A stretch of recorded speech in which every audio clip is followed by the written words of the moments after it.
Pada presentasi biofarmasi pemberian rute oral kali ini, saya akan menjelaskan tentang faktor yang mempengaruhi biofarmasi obat peroral, yaitu faktor sifat fisikokimia obat dan bahan farmasetik dan karakteristik bentuk sediaan. Berikut ini adalah faktor-faktor yang mempengaruhi biofarmasi obat. Yang pertama ada sifat fisikokimia zat obat, bahan farmasetik dan karakteristik bentuk sediaan. Yang terakhir adalah faktor-faktor fisiologis dan karakteristik pasien. Saya akan menjelaskan faktor sifat fisikokimia zat obat dan faktor bahan farmasetik dan karakteristik bentuk sediaan. Yang pertama adalah sifat fisikokimia zat obat.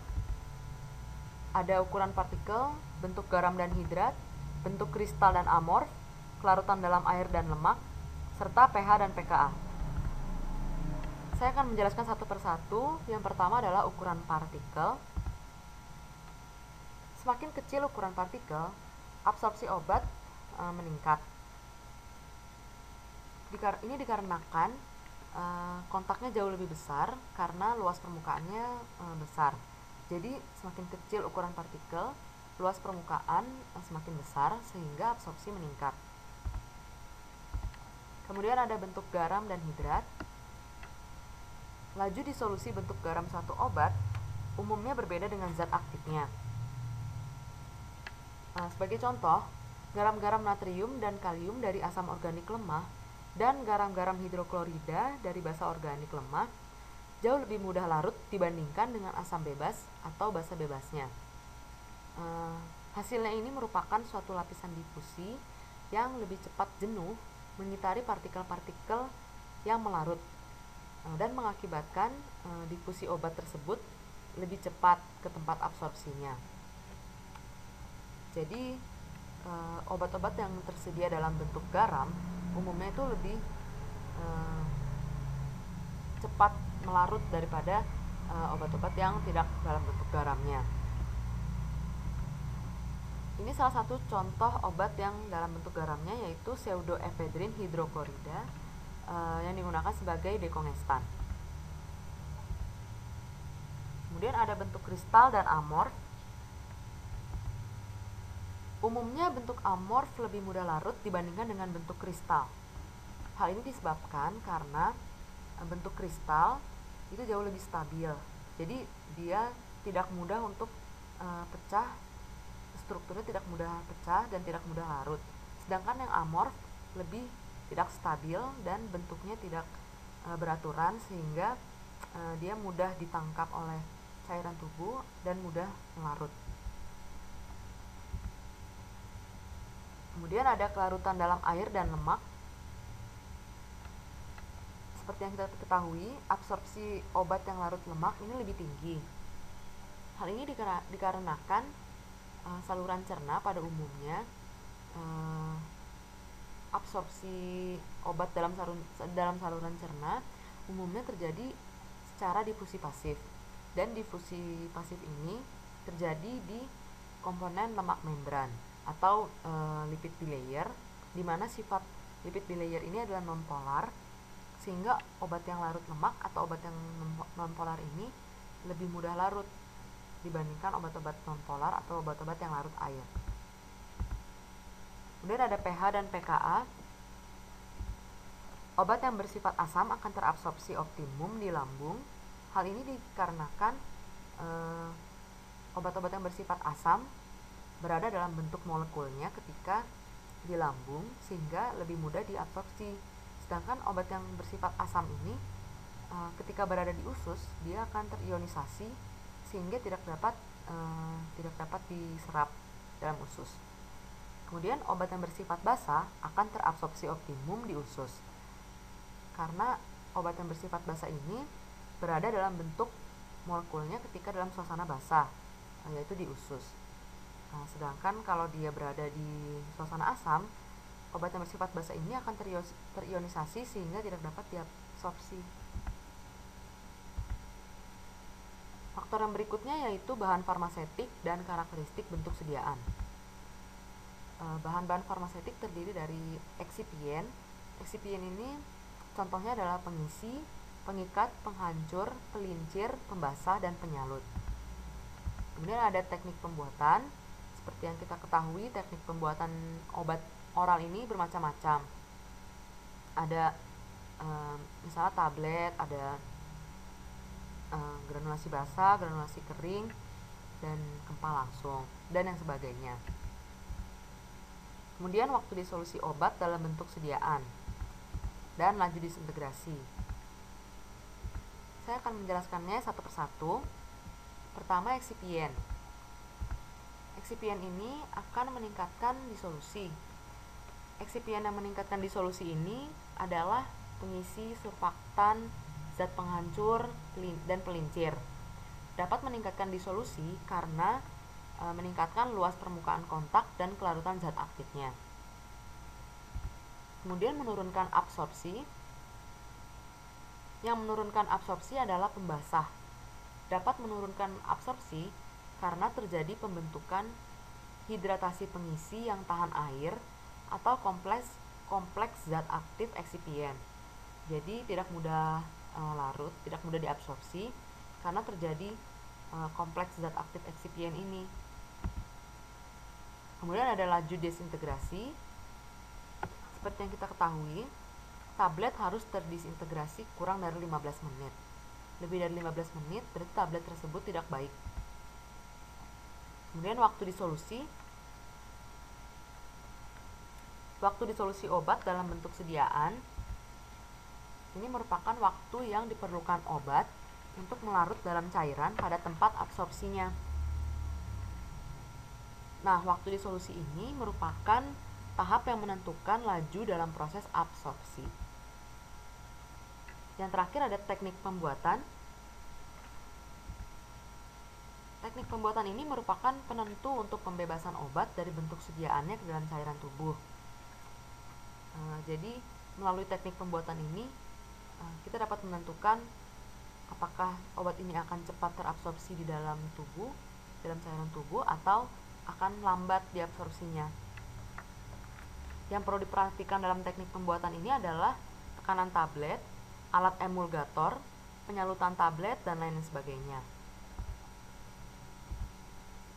Sediaan oral itu contohnya adalah suspensi, dan ini adalah pembuatan suspensi mulai dari penimbangan, pelarutan gula, pencampuran bahan aktif, penyaringan, penghalusan, kemudian pencampuran akhir, kemudian ada pengisian dan penutupan botol, lalu ada labeling, selanjutnya dikemas sekunder, barulah kemudian jadilah obat jadi. Kemudian ada obat oral yang lainnya yaitu sirup, dimulai dari penimbangan, pencampuran, penyaringan, pengisian dan penutupan botol, labeling, pengemasan sekunder, kemudian obat jadi. Dan ini mungkin suatu gambar pembuatan tablet.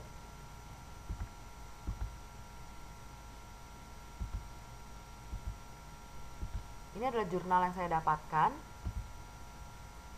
Jurnal ini berjudul Solid Dispersions as a Drug Delivery System, di mana dalam jurnal ini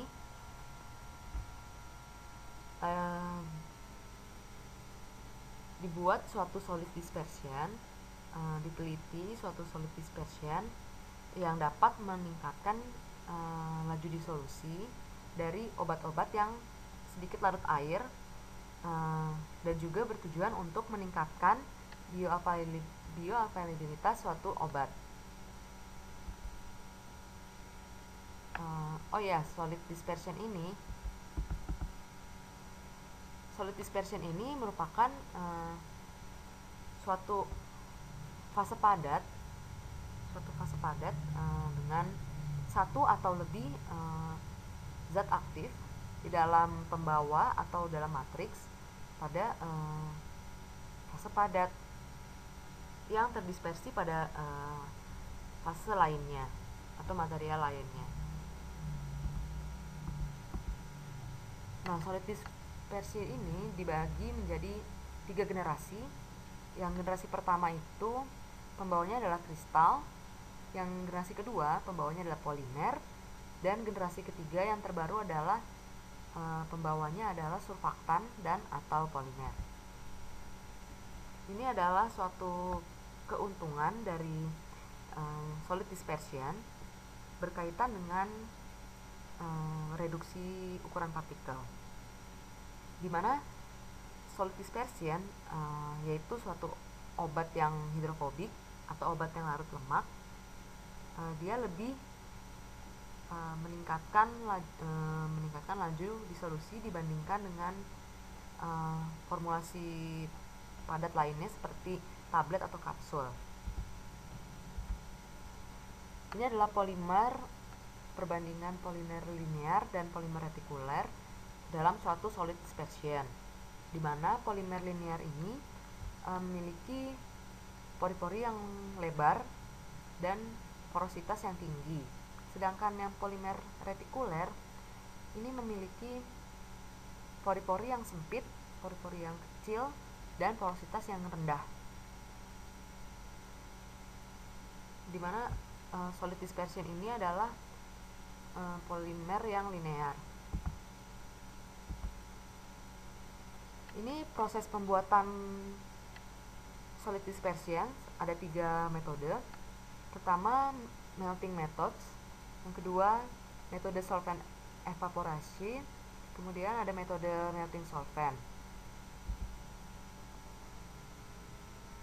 Ini adalah perbandingan solid antara formulasi dengan pembawa non-surface active dan suatu sediaan dengan surface active carrier, di mana laju disintegrasinya sama, tetapi pada laju disolusinya surface active carrier lebih cepat terdisolusi dibandingkan yang non surface active.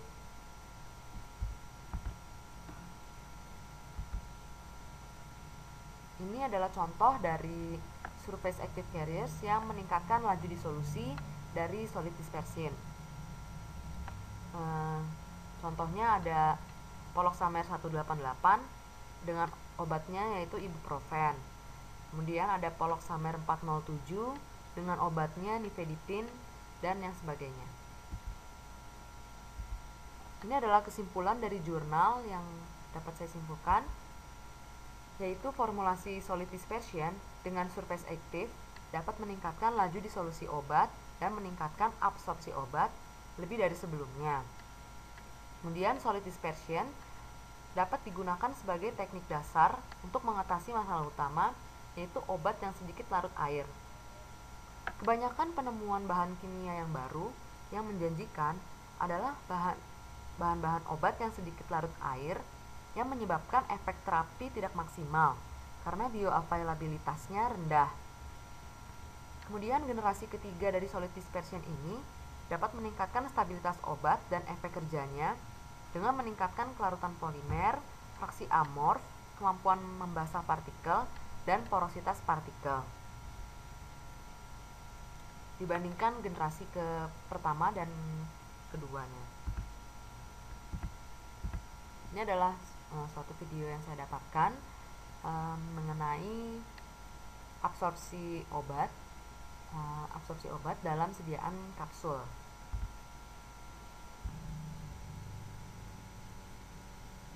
Jadi sediaan kapsul ini mengandung suatu zat aktif yang berbentuk slice seperti itu, dan ini bertujuan untuk supaya zat aktifnya ini lebih lama di dalam lambung. Di sini kapsulnya akan pecah, kemudian tersisa zat aktifnya, dimana zat aktifnya ini akan lebih lama dalam lambung. Dia pecah sedikit demi sedikit, dan ini waktunya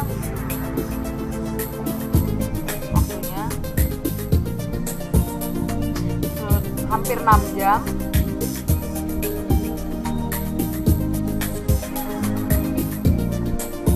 kemudian 8 jam barulah dapat keluar dari lambung. Ini adalah suatu obat kontrol release oleh Impact Pharma.